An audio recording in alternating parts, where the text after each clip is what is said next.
Arapların bu uluhiyet, bu ilah, bu ibadet düşüncesine, bu ibadet telakkisine karşılık İslam şöyle bir şey ortaya koydu. Dedi ki ibadete layık tek bir ilah vardır, o da Allah'tır. Kur'an-ı Kerim'in Mekki surelerinin tamamında işte hani deriz ya Kur'an-ı Kerim hep tevhidi anlattı. Kur'an-ı Kerim Mekki surelerde başından sonuna kadar şunu anlatmıştır. Ey insanlar, siz Allah'a ibadet ediyorsunuz. Allah'tan gayrısını ilah ediniyorsunuz. Allah'ı ilah ediniyorsunuz. Bir taraftan da Allah'tan gayrısına ibadet edip onları ilah ediniyorsunuz. Ama sizin o ilah edindikleriniz kesinlikle ama kesinlikle nedir? Uluhiyete layık, ibadete layık ilahlar değillerdir. Bundan dolayı Kur'an-ı Kerim'e bakın arkadaşlar, uluhiyet, ilah edinme ile ibadet hep bir arada zikredilmiştir. Kur'an-ı Kerim uluhiyet gerçeği ile ibadet, ubudiyet gerçeğini ki zaten ikisi aynı anlamda kullanılır, hep bir arada zikretmiştir. Mesela bununla ilgili de birkaç ayet okuyalım. ذَٰلِكُمُ Rabbukum. İşte Rabbiniz budur. Biraz sonra bu ayeti uzun uzun açıklayacağım. La ilahe illahu. Ondan başka ilah yoktur. Ve huve hâliku kulli şey. O her şeyi yaratmıştır. Ne yapın? Fa'buduhu. O halde ona ibadet edin. Kur'an-ı Kerim çok açık, sarih bir şekilde Mekke müşriklerine şunu söylemektedir. Siz Allah'ı ilah edindiniz. Evet. Allah'tan karşısında ilah edindiniz ama o ilahlar uluhiyete haiz değildir. İlahlık vasfına haiz değildir. Niçin onlara ilah ediniyorsunuz? Siz uluhiyet kiminse, ilahlık kiminse, ilahlık vasfı kimde toplanmışsa gidin ona ibadet edin. İşte bu minvalde onlarca ayet vardır. Birkaçını şimdi okuyacağım inşallah. Tüm bu ayetlerde Allah subhanehu ve teala insanlara uluhiyet kime aitse ibadet ona aittir. Bu gerçeği vurgulamaktadır. Bir başka ayet. Allah subhanehu ve teala Musa aleyhisselama Tur dağında inneni enallah, ben Allah'ım. Çok dehşetli bir ayet bu. Allah subhanehu ve teala size sesleniyor değil mi? İnneni enallah, ben Allah'ım diyor. Subhanallah. İnneni enallah, la ilahe illa ene. Ben Allah'ım, benden başka ilah yoktur. Fa'budni. O halde sen ne yap? Bana ibadet et. O halde sen ne yap? Bana ibadet et. Çünkü ilah benim. Benden başka ilahlar edinme. Bir başka ayet. لَقَدْ اَرْسَلْنَا نُوحًا اِلَى قَوْمِهِ يَا قَوْمِ اعْبُدُ اللّٰهَ مَا لَكُمْ مِنْ اِلَٰهٍ غَيْرُهُ. Neyi ispat etmeye çalışıyoruz arkadaşlar? Kur'an-ı Kerim'de uluhiyet, ilahlık ile ibadet hep bir arada zikredilmiştir. Bakın birinci ayette benden başka ilah yoktur. Allah'tan başka ilah yoktur. O halde ona ibadet edin dedi. İkinci ayette ben Allah'ım. Benden başka ilah yoktur, bana ibadet et dedi. Üçüncü ayette Nuh aleyhisselam sesleniyor. Bu ayet Hud aleyhisselam, Şuayb aleyhisselam, Salih aleyhisselam, Hud aleyhisselam içinde geçer. Aynı ayet. Ya kavmi i'budullâhe. Ey kavmim Allah'a ibadet edin. مَا لَكُمْ مِنْ اِلٰهٍ غَيْرُهُ. Çünkü sizin ondan başka ilahınız yoktur. Hak mabut odur. Hak ilah odur. Bir başka ayet. قُلْ اِنَّمَا اَنَا بَشَرٌ مِثْلِكُمْ. Dedi ki قُلْ اِنَّمَا اَنَا بَشَرٌ مِثْلُكُمْ. De ki ben de sizin gibi bir beşerim. Sadece bana ilahınızın bir ilah olduğu vahyediliyor. Bana vahyedilen nedir? Ben de sizin bir beşerim. Dikkat edin. Bana ne vahyediliyor? Yuha ileyye ennema ilahukum ilahu vahid. Subhanallah. Bak dikkat edin arkadaşlar. Kur'an-ı Kerim yani Resulullah sallallahu aleyhi ve selleme vahyedilen neymiş? Bizim bir tane ilahımız varmış. Ondan başka ilahımız yokmuş. Ondan başka ilahımız yokmuş. فَمَنْ كَانَ يَرْجُوا لِقَاءَ رَبِّهِ. Kim Rabbine kavuşmayı umuyorsa فَلْيَعْمَلْ عَمَلًا صَالِحًا. Salih amel işlesin. وَلَا يُشْرِكْ بِعِبَادَةِ رَبِّهَا هَذَا. Ve Rabbine ibadette de hiç kimse ortak koşmasın. Velhasıl kelam arkadaşlar, Kur'an-ı Kerim öncelikle uluhiyetin sadece Allah'a ait olduğunu, bundan dolayı da uluhiyet sadece Allah'a ait olduğu için Allah'tan gayrısına ibadetin batıl olduğunu, yani bu minvalde Allah'la beraber başka ilah edinen Mekkeli müşrikler Kur'an-ı Kerim'de kınanmaktadır. Peki niçin uluhiyet Allah'a aittir? Kur'an-ı Kerim bunun üzerinde en çok durduğu konudur. Kur'an-ı Kerim'in en çok üzerinde durduğu konu uluhiyet niçin Allah'a aittir? İlah niçin odur? Tamam. Şurada anlaştık. Ey Müslümanlar, müşrikler bize diyorlar ki ey Müslümanlar şurada anlaştık. Allah ilahtır. Evet. Ama niye Allah'tan gayri ilah yoktur? Niye Allah'tan, yani başka ilahlar da olsun, biz onlara da ibadet edelim. Uluhiyet niye sadece Allah'ın hakkıdır da Allah'tan gayrısının hakkı değildir? İşte Kur'an-ı Kerim uzun uzun tefekkür edin, düşünün, akledin, hissedin, anlayın, tefakkuh edin, tedebbür edin, bilin diye bunun üzerinde çok fazla bir şekilde durmuştur. Kul eraytum, görmedin mi sen? İn ahazallahu sem'akum ve ebsarakum. Allah sizin görmenizi ve işitmenizi alıp çekiverse ve hatama ala kulubikum, ve sizin kalbinizde mühür vursa, men ilahun gayrullah ye'tikum bih. Onu size getirecek ilah var mıdır? Evet, başka ilahlar da ediniyorsunuz ama hani sordunuz ya, niçin Allah hak ilahtır da ona ibadet edilmesi gerekir? Niçin başka ilahlar hak ilah, hak mabut değildir? Çünkü o ilahlar sizin görmenizi Allah aldığı zaman onu size geri getiremez. Allah sizin işitme duygunuzu aldığı zaman o ilahlar size geri iade edemez. Allah subhanehu ve teala sizin kalbinizi mühürlediği zaman o ilahların size herhangi bir faydası dokunmaz. Güç ve kuvvet ona ait olduğu için hak ilah odur. Bundan dolayı da ona ibadet etmeniz gerekir. Bundan dolayı da ona ne yapmanız lazım? İbadet etmeniz gerekir. Başka bir ayet okuyalım. Kulilhamdülillah, de ki hamd Allah'adır. Ve selamun ala ibadihillezine istafa. Allah'ın seçtiği kullarına selam olsun. Allahu hayrun emma yüşrikun. Allah mı hayırlıdır, yoksa sizin ortak koştuklarınız mı? Allah subhanehu ve teala Neml suresinde uzun uzun konuya bu şekilde başlıyor. Ve Mekkeli müşrikleri düşünmeye, Mekkeli müşrikleri idrak etmeye, Mekkeli müşrikleri anlamaya davet ediyor. Allah mı daha hayırlıdır, yoksa sizin Allah'ı bırakıp ibadet ettiğiniz, Allah'ı bırakıp ona şirk koştuğunuz ilahlarınız mı daha hayırlıdır? Gelin hep beraber bakalım. Emmen halakas semavati vel ard. Gökyüzünü ve yeryüzünü yaratan. Ve enzele lekum mines semai ma'a. Gökyüzünden size yağmurlar indiren. Fe enbetna bihi hadaiqa zate behçe. Böyle gözünüzün alabildiği çok güzel size bahçeler var eden. Güzel güzel bahçeler var eden. Ma kana lekum en tunbitu şeceraha. O bahçelerin, o güzel göz nuru olan bahçelerin bir ağacını bile siz var etmeye gücünüz yetmez. Onun bir ağacını bile siz var edemezsiniz. İlahum Allah. Allah ile beraber başka bir ilah olur mu? Allah ile beraber başka bir ilah olur mu? Gökyüzünü ve yeryüzünü yaratan o iken Allah'la beraber başka bir ilah edinip ona ibadet etmek mümkün mü? Gökyüzünden yağmur yağdıran o iken Allah ile beraber bir ilah bulup ona ibadet etmek mümkün mü? Siz o kadar güçsüzsünüz ki o göz aydınlığı, göz nuru veya gözün nasıl tercüme edelim? Zat-ı behçe, gözünüze oldukça güzel gelen o bahçelerin ağacından bir tanesini dahi siz var edemezsiniz. Allah onları var etmiştir. İlahum Allah. Allah'la beraber başka bir ilah olması mümkün mü? Bakın, belhum kavmun ya'dilun.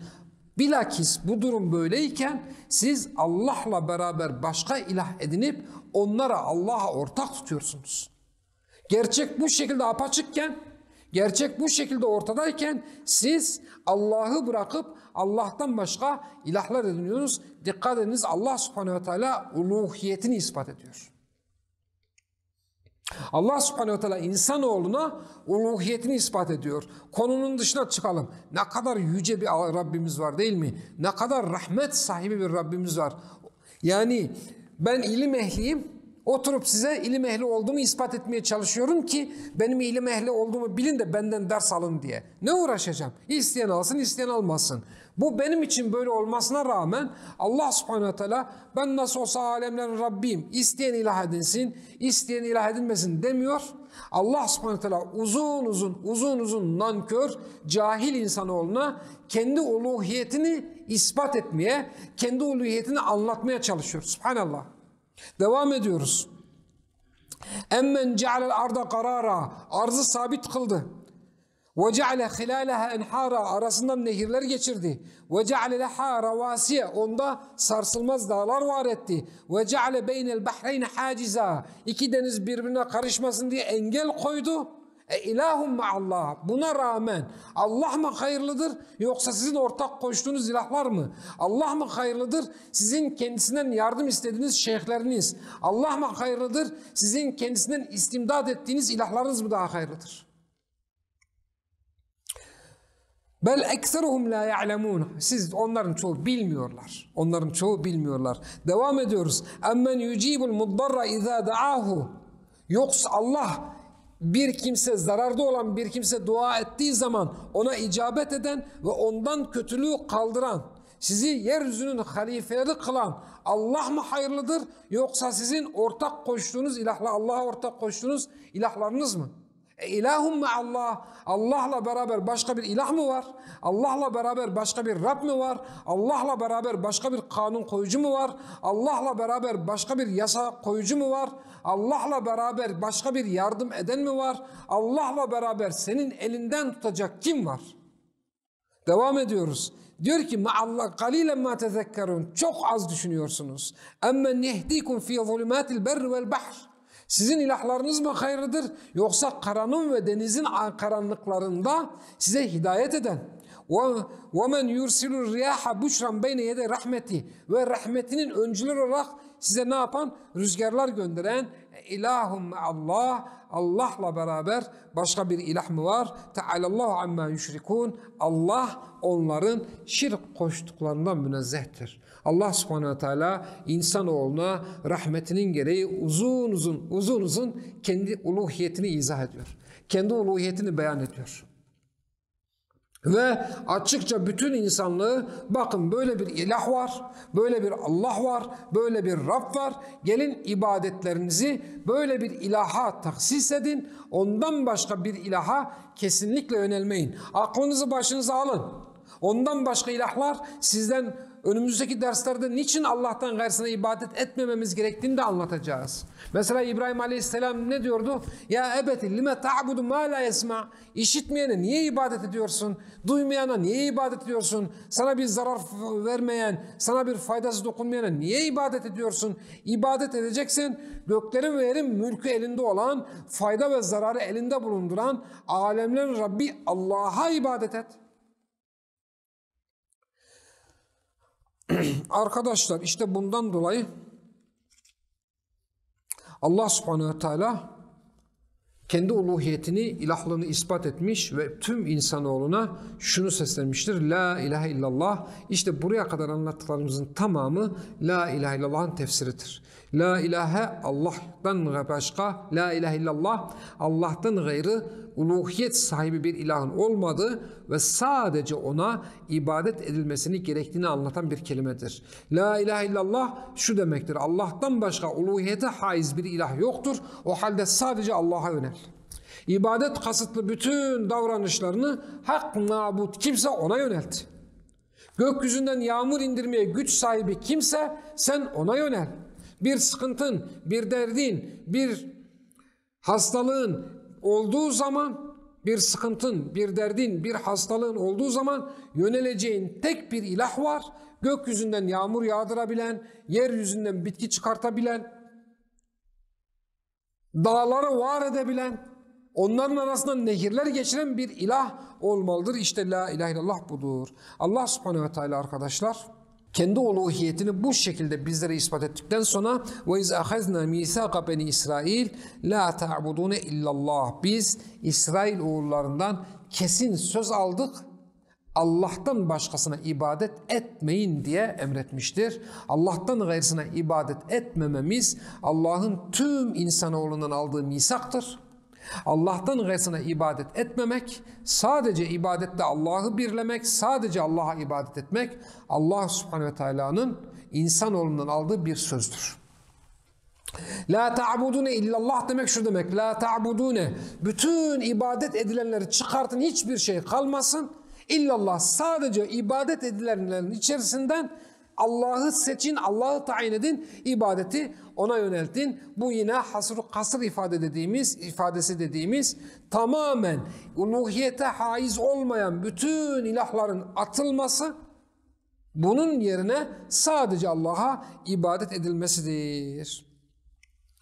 Allah subhanehu ve teala uluhiyet sadece ona ait olduğu için emir sigasıyla la tec'al ma'allahi ilahen ahar, sakın ama sakın Allah'la beraber başka bir ilaha ibadet etme diye bizlere emretmiştir. Dikkat ederseniz dersin başında ne demiştik? Mekkeli müşrikler veya Arap cahiliyesi veya umumiyetle dünya üzerinde yaşayan bütün müşrikler ne yapıyordu? Allah'la beraber başka ilahlara ibadet ediyorlardı. Allah subhanehu ve teala buyurdu ki la tec'al me'allahi ilahen ahar. Sakın ama sakın Allah'la beraber başka bir ilaha ibadet etme. Bu manada bir başka ayet ve ennel mesacide lillahi fela ted'u ma'allahi ahada. Mescitler Allah'ındır. Allah'tan başkasına kesinlikle ibadet etmeyin. Ona dua etmeyin. Allah subhanehu ve teala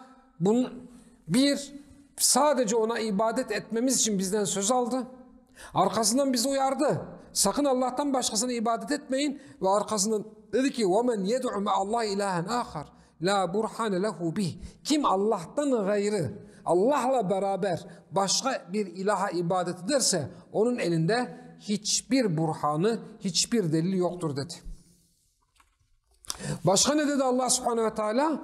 وَاعْبُدُ اللّٰهَ وَلَا تُشْرِكُوا بِهِ شَيْئًا. İbadet edin, Allah'a ibadet edin ama Allah'a ibadet ederken sakın ama sakın ondan başkasına ibadet ederek ona şirk koşmayın. Dikkat edin arkadaşlar. Demiştim ki dersin başında şirk kavramıyla beraber şirk kavramının dönüp dolaştığı yer ibadet kavramıdır. Tağut kavramının dönüp dolaştığı yer ibadet kavramıdır. İlah kavramının dönüp dolaştığı yer ibadet kavramıdır. Bakın okuduğumuz ayetlerde hep şunu dedi. Allah'la beraber başka bir ilah edinme. Sadece Allah'a ibadet et. Bakın bu ayette ne dedi? وَاعْبُدُ Allah'a ibadet edin. وَلَا تُشْرِكُوا بِهِ شَيْئًا. Sakın ama sakın ona hiçbir şey ortak koşmayın. Çünkü Allah'a ortak koşmak şu demek. Allah'tan başkasına ibadet etmek demek. Bir başka ayet İnnemâ umirtu en a'budallaha. Ben sadece Allah'a ibadet etmekle emrolundum. Ve la üşriku bihi ileyhi. Ona ortak koşmamakla emrolundum. Bir ayette okuyacağım. Sonra tüm bu anlattıklarımı toparlayacağım. Allah subhanehu ve teala وَعَدَ الَّذِينَ آمَنُوا مِنْكُمْ وَعَمِلُوا الصَّالِحَاتِ. İçinizden Allah iman edip salih amelde bulunanlara vaat etti. Onları yeryüzünde halifeler yapacağım.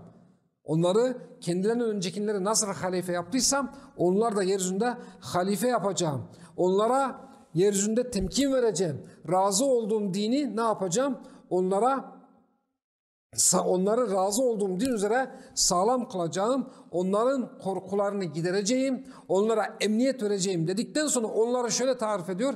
يَعْبُدُونَنِي La yüşrikune bihi şey'a. Nur suresi 55. ayetidir. Meallerin hemen tamamında yanlış mana verilmiştir bu ayete maalesef. Meallerin hemen tamamında bu ayete yanlış mana verilmiştir. Ya'buduneni, bana ibadet edin ve bana şirk koşmayın. İki ayrı emir varmış gibi, halbuki böyle değildir. Ya'buduneni, bana ibadet edin. La yüşrikune bihi şey'a. Bana hiçbir şey ortak koşmayarak ibadet edin. Bana hiçbir şey ortak koşmayarak ibadet edin. O halde son söz olarak şunu söylüyoruz. Tevhidin en önemli şartı, konu başlığımız bu zaten bizim. Tevhidin en önemli şartı, La ilahe illallah'ın en önemli şartı ihlas şartıdır. Önümüzdeki ders bunun delillerini biraz daha uzatacağız. La ilahe illallah'ın, tevhidin en önemli olmazsa olmaz şartı ihlas şartıdır. İhlas ile kastedilen ise şirki terk etmektir. İhlas ile kastedilen ise Allah'tan başka ibadet edilen ilahları terk etmektir. Allah'tan başka ibadet edilen ilahlar terk edilmeksizin La ilahe illallah'ın defalarca söylenilmesi, Allah'tan gayri ilahlar terk edilmeksizin kişinin kendisini İslam'a nispet etmesi, Allah'tan gayri ibadet edilen ilahlar terk edilmeksizin, Allah'a şirk koşulmaksızın kişinin ben Müslümanım demesi, namaz kılması, oruç tutmasının hiç ama hiç önemi yoktur. Tevhidin, la ilahe illallah'ın en önemli şartı nedir? İbadette Allah'ı bir kılmak, Allah'tan başka ibadet edilen diğer ilahları reddetmek, o ilahlara kesinlikle yönelmemek ve şirk koşmaksızın, ortak tanımamaksızın bir olan Allah'a ibadet etmektir. Bize soruyorlar, siz içinde bulunduğumuz toplumu niçin tekfir ediyorsunuz diyorlar. Onlar Allah'a ibadet ediyorlar. Diyoruz ki kişinin Allah'a ibadet etmesi Müslüman olması için yetmez. Nasıl yetmez? Mekkeli müşrikler de Allah'a ibadet ediyorlar. Diyorlar ki onlar ben Müslümanım diyor. Kişinin ben Müslümanım demesi Müslüman olması için yetmez. Ama onlar namaz kılıyor. Kişinin namaz kılması Müslüman olması için yetmez. Ama onlar Allah'ın varlığına ve birliğine iman ediyorlar.